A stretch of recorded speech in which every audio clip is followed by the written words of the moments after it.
who I am. Then I'm going to tell what the libcloud actually is. Then we're going to look at the reasons why libraries such as libcloud actually exist and why we need them. Later I'm going to tell a bit about libcloud history and the community.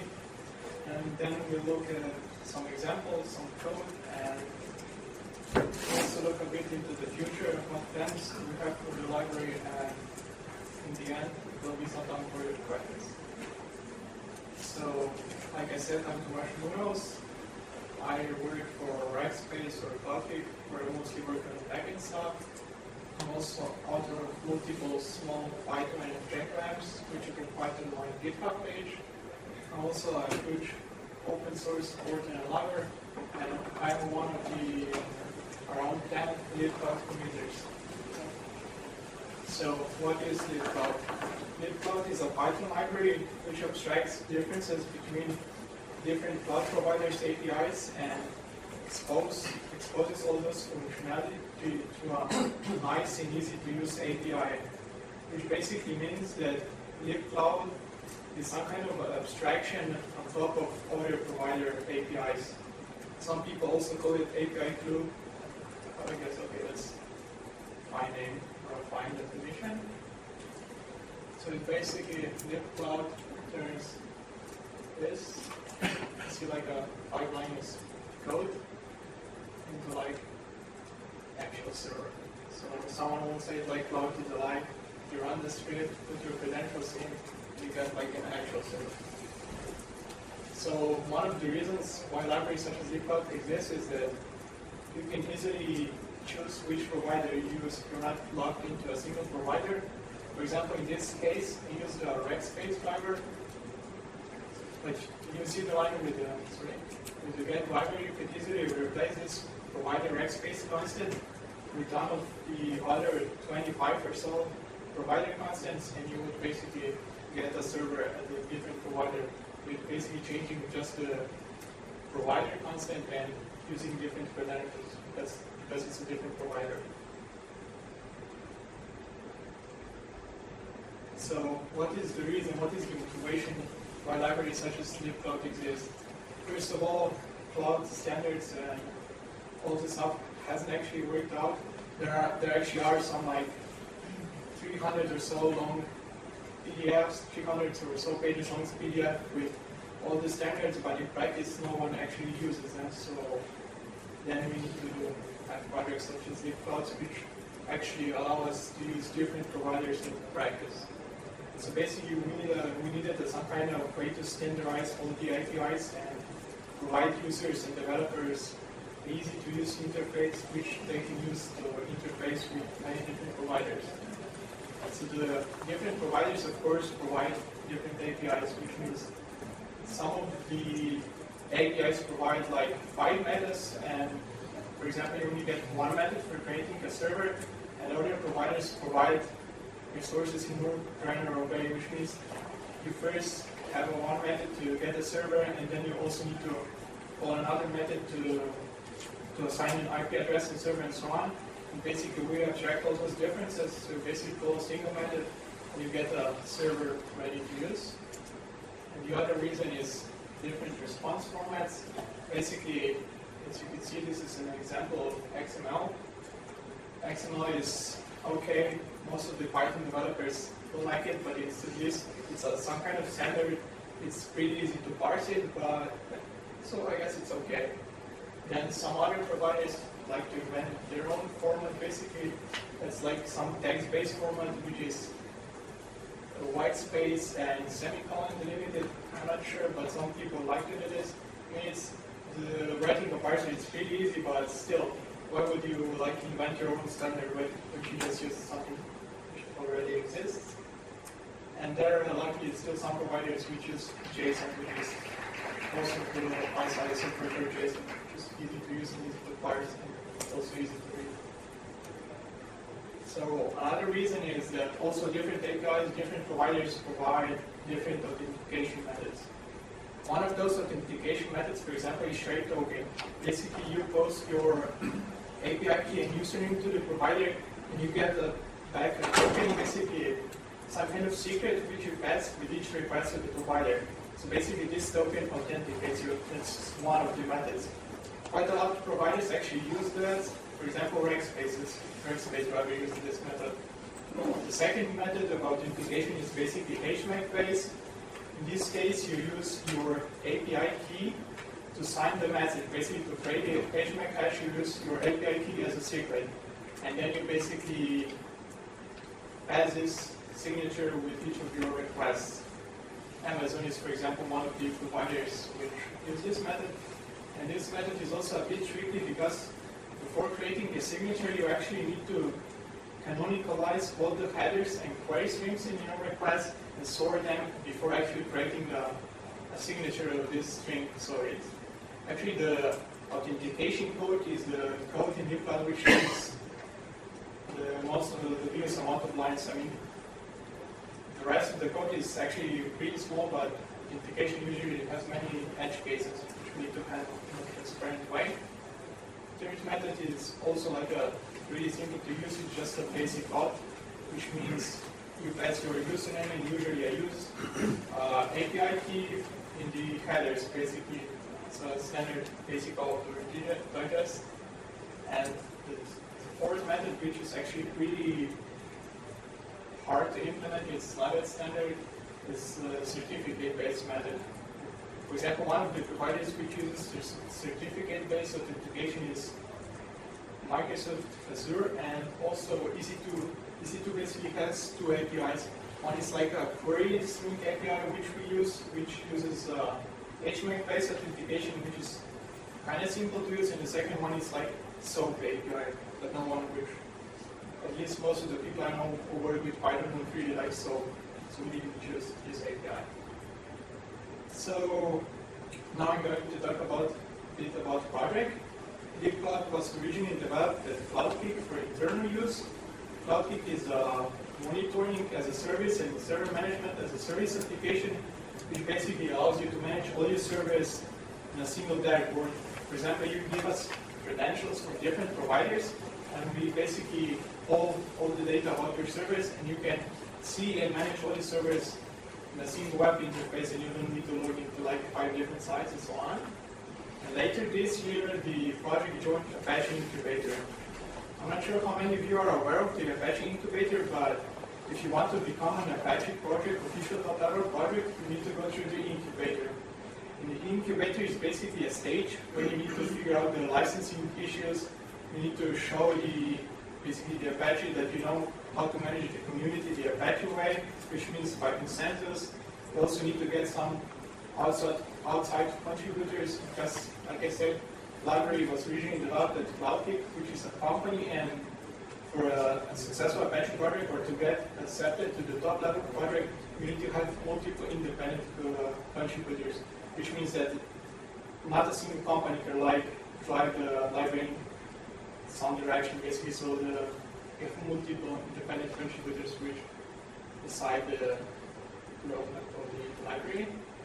So actually, like May, we successfully graduated the top level project, which means now we are like on par with other Apache projects such as web servers, Subverter, and Cassandra, and so on. I mean, the primary reason for joining Apache, or there are more reasons why someone would like to join the Apache Foundation. First is recognition. Many people know Apache, maybe not the Apache Foundation, but people have at least heard of Apache Web Server, which is good. Recognition is always good. Second reason is infrastructure support. So basically you get Asgard repository, access to build machine when you can set up, for example, Jenkins, Buildbot, or other continuous integration system, and so on. And the third one is also legal protection. Basically, if someone violates your trademarks and so on, Apache has their own team which handles those kind of issues. And of course, one of the prerequisites for you to join the Apache or to become a top-level project is that your project is licensed under the Apache 2.0 license. And I'm not sure if you are aware of how Apache 2.0 license works, but it's very similar to the BSD or the MIT license, so it's permissive compared to the GPL, which is not. So the Libcloud project currently has around 8 active commuters, but we also have a lot of outside contributors, which means some people which come, post a patch, and maybe never return back, but we also have quite a lot of active contributors, quite a lot of actually outside contributors which actually come back and stick with the project, which is nice. We also have a pretty active mailing list and RC channel where we talk about the library and new users. So now let's take a look at the actual API or how the libcloud is structured. Currently, since the version 5.0, the libcloud has 3 different APIs. First one is Compute API. Compute API allows you to manage cloud servers, or you could call them virtual servers or whatever. Second API is Storage, allows you to manage cloud storage, so services such as Amazon S3 and Rackspace Cloud Files. And the third API allows you to manage load balancers, so load balancers as a service. For example, Amazon provides that service, and GoGrid and Rackspace and some other providers as well. So this is a screenshot which shows some of the providers which we support, which our Compute API supports. This is actually not a bit out of date, we support a few more. So as you can see, we basically support small local providers and also big ones such as Amazon and Rackspace and others. We also have a driver for OpenStack. OpenStack is like a, I don't know if you know Eucalyptus, but Eucalyptus was kind of open cloud platform, but Netspear, Rackspace, and NASA joined, and both of them contributed some code, and they created a new project, OpenStack, which is basically open compute platform. So maybe, I don't know, 5 years, everyone will use OpenStack, and we might not need a libcloud anymore, but that's probably not the case. So first, let's take a look at terminology. Basically, in the Compute API, we have a few terms which we use, which are used through the library, so it's to know them.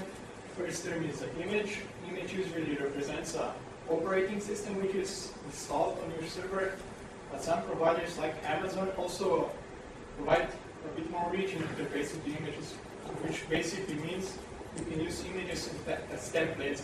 You can, for example, pre-install some software on your operating system, on your image, and save this as a template and use this as an image. So instead of like getting a server with the raw operating system, you can already get a server with some stuff installed on it. Second concept in our library is size. Size basically represents your server configuration, which means the CPU, how many CPUs are available to you, how much disk space, how much RAM, and so on. And one interesting property which is nice and you can use, for example, is price. Price attribute allows if you, for example, with the price attribute allows you to find the cheapest provider among the one we support. For example, you want to have a server with 4 gigs of RAM and, I don't know, 2 gigahertz of CPU, and you can use a bit small disk comprehensions to find the cheapest provider which has a server with a size similar to this one available. Because usually providers have some sizes like predefined, which means you can't like specify, I would want like 2 gigs of RAM, 500 gigabytes of disk, which is kind of sad because cloud actually, with the cloud, providers should provide something like this, because usually with those size concepts, your providers provide some so-called stupid configurations. For example, you have 2 gigabytes of RAM and, I don't know, 2 gigahertz CPU, but you only have 30 gigabytes of disk, which is kind of no sense. And another concept or term is location. Location usually represents a data center or some region in provider. For example, Amazon has multiple regions. One of them is in UK, in United States, Asia, and so on. And the last concept, which is the most important one in the Compute API, is node. We basically refer to servers as nodes. So a node object represents a server. As you can see, it has a name and a public IP and a provider and a lot more other attributes. So the Compute API allows you, like I said, to manage service, and the base API has like 8 methods, which doesn't sound a lot, but you can actually do quite a lot with these methods. Basically, it has a method to retrieve a list of all the available images, sizes, and so on. But the most important method, or the two most important methods, are create node and deploy node. Create node basically allows you to request a server, create a server, and the deploy node allows you to create a server and run some kind of script on it.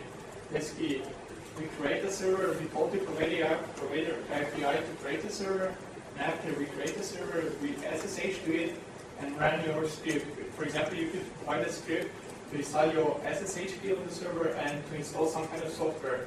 For example, you could use a script to install Chef or Puppet, which are configuration management tools on the server. And basically, you could use a script to install this, and Chef and Puppet would take care of setting up the actual configuration for your server. For example, setting it up as a web server and so on. And because, like I said, Libcloud is an abstraction across many different provider APIs, which means we can only provide a common functionality which works with all the providers, but we also have so-called extension methods, which are prefixed with X, which allows you to access provider-specific functionality. For example, Amazon EC2 has a concept of elastic IP addresses, and they're the only provider in which has those concepts. And for example, elastic IP addresses, those are IP addresses which you can attach to different servers. For example, this IP address can be attached to server 1, and when you change the wire, you can attach it to server 2. This can be quite useful for load balancing and so on. And for example, only Amazon provides this, and we also provide some extension methods to manage those IP addresses. So this is a simple example which uses a compute API. In this case, I also use Rackspace driver, and like I previously said, it installs your SSH key on it, and it also installs Puppet, which is a configuration management tool. So you can see in install key line, there we basically read your public SSH key, and the second line after that, we basically provide a command, because we assume this will be a Ubuntu-based distribution or Debian-based. We use apt-get to install Puppet. And then we basically, the last line we use deploy node, we pass the name of our server image. In this case, I just use the first element of the list, which means it's kind of like lottery. We don't know what size we'll get. It might be like a 256 megabytes, or there might be like 20 gigabytes of server with 20 gigabytes of RAM. In any case, we then pass all these arguments to the command, and then our algorithm will the magic and get to a server with stuff installed in it. Second API which has been added recently is Storage API. Storage API allows you to manage cloud storage, so-called maybe key value storage, because there's usually in cloud storage there's no hierarchy, which means you only have like usually a container which you can imagine like a folder, and you have an object. It's like a file. You can't put more containers. You can only have a container and a file in a container, but you can't have a container inside a container. So it's some kind of flat storage. This API is new, so you can see this page is actually pretty empty. Currently we only have drivers for two providers, but it's quite easy to add new ones, so we definitely plan to support a lot more providers later on. So in storage, we only have two important terms. First one is container. Container, like I previously said, represents, you can imagine it as a directory or a folder. Some APIs also refer to containers as buckets, so you maybe heard of this one previously. And we have an object, or so-called file. Object basically represents your file, which is usually a blob, some kind of blob object, but it can also be like a text file. So the storage API has a bit more methods than the compute API, but it's still pretty easy to use. This is our main goal, basically provide common API with its least amount of methods as possible, so basically you can get up and running and play with it without like reading 10 pages of documentation. You should be able to use it with just looking at the method signatures and so on. In this case, you can see we have a lot of methods for like deleting or creating an object. Two more interesting ones are one in static, so download object in stream and upload object in stream.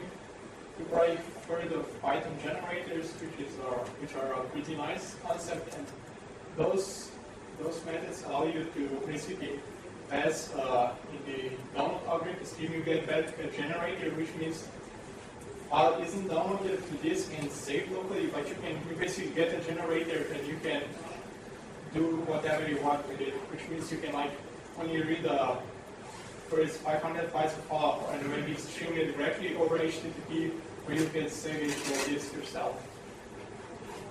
Here we also have it similar to the Compute API, the extension functionality which provides or exposes provider-specific functionality. Here is another example. In this example, we use the upload object via stream method. This method, like I previously said, works with streams or so-called generators, or actually pipe iterators, which means this example will directly stream will compress all the files in the path specified in the directory variable, and will directly stream this compressed stream to the, in this case, cloud files or Rack-based cloud files provided. This is pretty useful for creating backups because it means that the stream will be directly streamed to the storage provider, which means you don't need to buffer data on this, which means you can have only a few gigabytes of disk space in this, but you can actually create a backup of 50 gigabytes of actual data on this. So you basically just open a sub-process which runs star to compress out directory, and then in the while loop is the actual method which does the upload. So basically it passes the iterator to the method which is pipe as the out. Pipe as the out has a read method, which basically you can pass anything which has a read method and return some data to the upload of request running method. And then basically this gets saved in this case to Rack-based cloud files. And the last API is the load balancer API. This one is also new. It's added in version 5.0, which means, as you can see, similar to the cloud files we currently only support to providers. But same as with storage, we do plan to support more, and if you want, you can also contribute it. If you know someone who provides load balancers, or maybe you provide us functionality, you can come on RC and we will help you write the driver for your provider. In the load balancer API, we have three so-called important terms. First is the load balancer. The load balancer object represents the actual load balancer instance. So the actual load balancer, which usually listens on a single port, and load balances your request. The second term is member. A member represents a server. Usually it's a server which is a member of this load balancer, which means the load balancer will balance across all the members. Member is usually important information about the members are just the IP address in the port. And the third term is so-called algorithm specified called load balancer request. First one is random, which sends a request to the random member. Second one is round robin, which uses round robin algorithm for doing balancing, which means if, for example, if you have 4 servers, first the request will go to server 1, then server 2, then server 3, then server 4, and then server 1, and so on. And the last algorithm is more interesting one, it's disk connections, which means the load balancer will redirect the request to the server which currently has the disk active connections. Load balancer API is also pretty simple. I think it has altogether 10 methods. First method is list protocols. Basically, you need to specify a protocol when you provide the load balancer. This is the actual, for example, usually this is HTTP because you balance requests across your HTTP or web servers, and it also has some other methods for creating a balance and destroying.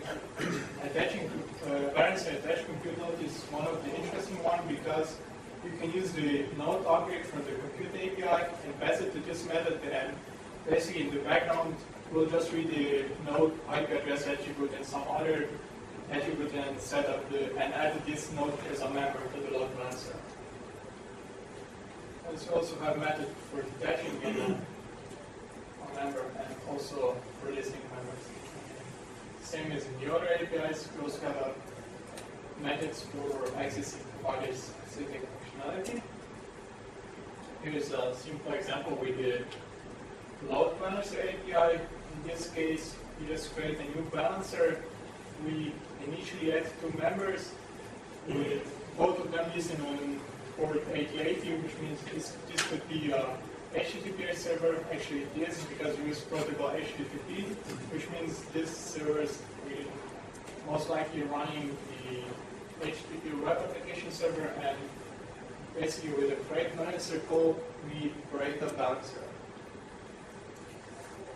In this case, we also use the infinite while loop when we call while because usually when you create a load balancer gets created, but it takes a while till it's ready, because it's not like I want a load balancer now. It's usually I want it now, but you actually get it in maybe a few minutes. In this case, we call because before you can actually do something with the load balancer, of course it needs to come online, which means we need to wait until the state changes to money.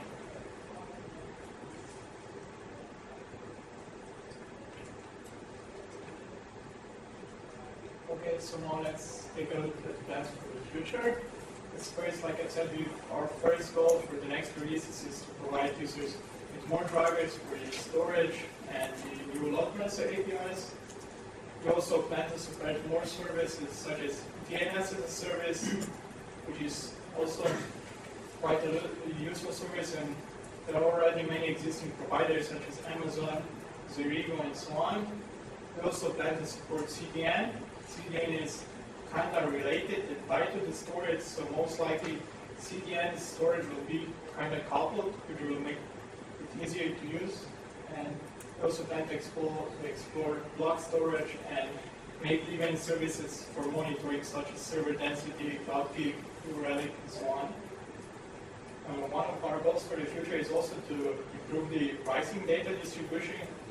The setting is that not all of the providers provide APIs for retrieving prices of the servers, which means that we need to check the provider website and save all the pricing data in a JSON file.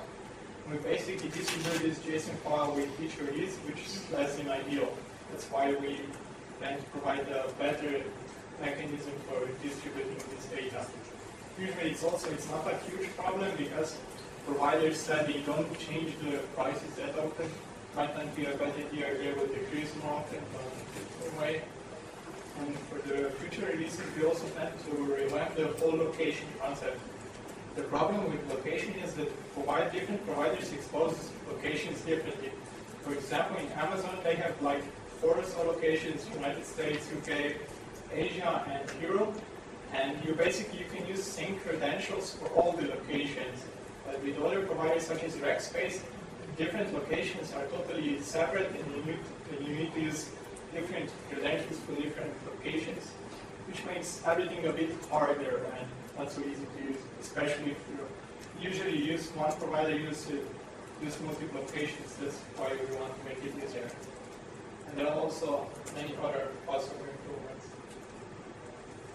So we also need to tell that we are holding a sprint here on the weekends, so Saturday and Sunday.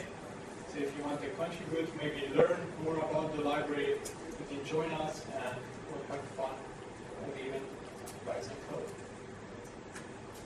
So that's it. Now it's time if you have any questions.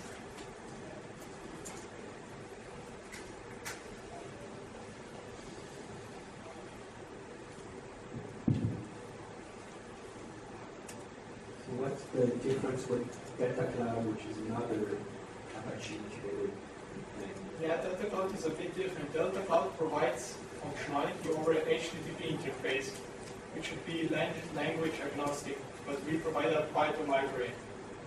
So their goals are kind of similar, but they expose their interface in a different way. And I think DataCloud is also written in Java, if I'm not mistaken.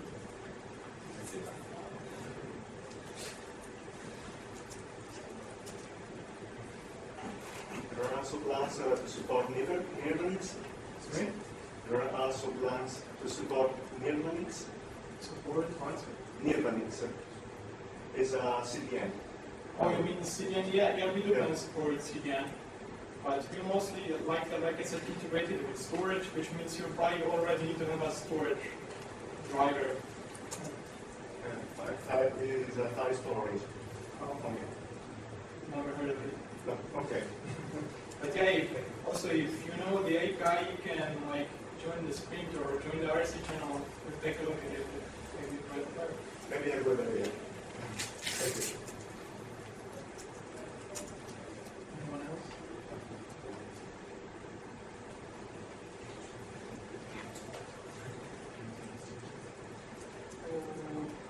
What is the API coverage of for the EC2 like services? And my interest is for admin routines and managing images, like registering and so on. Yeah, we actually, our EC2 library does actually have quite a lot of extension methods for managing elastic IP addresses, security groups, and so on. But usually, if you want more provider-specific functionality, you're probably better off using the Auto library, which is an Amazon library. It's actually funny, some users actually do use more provider-specific functionality, but they use Libcloud instead of Auto because it's easier to use and it's not synchronous. More fun to work with it.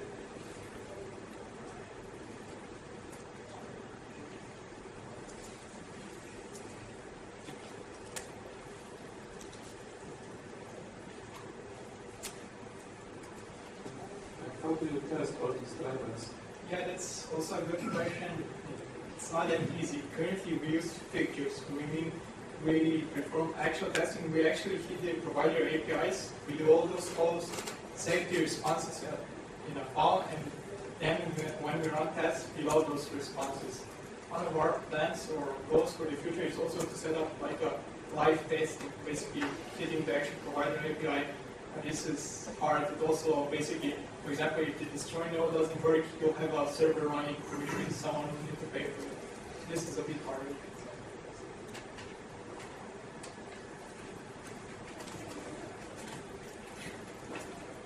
Hi. I just want to ask if you have any plans for supporting Twisted. Because I guess it's using the blocking standard library. Yeah, that's the problem. At CloudKey, when the library was originally developed internally, we also used Twisted a lot. And currently, that's what you usually do if you interface with the blocking API. You use defer to thread, which means action is executed in a thread form, which is not ideal, and it also doesn't map nicely to the synchronous concept. So we did have some previous talk on the mailing list about supporting asynchronous APIs, and we would like to support it, but it's actually we'll need to refactor quite a lot of the library, which is because it's currently some of the places are blocking. But going into this direction, refactoring it and supporting synchronous API is an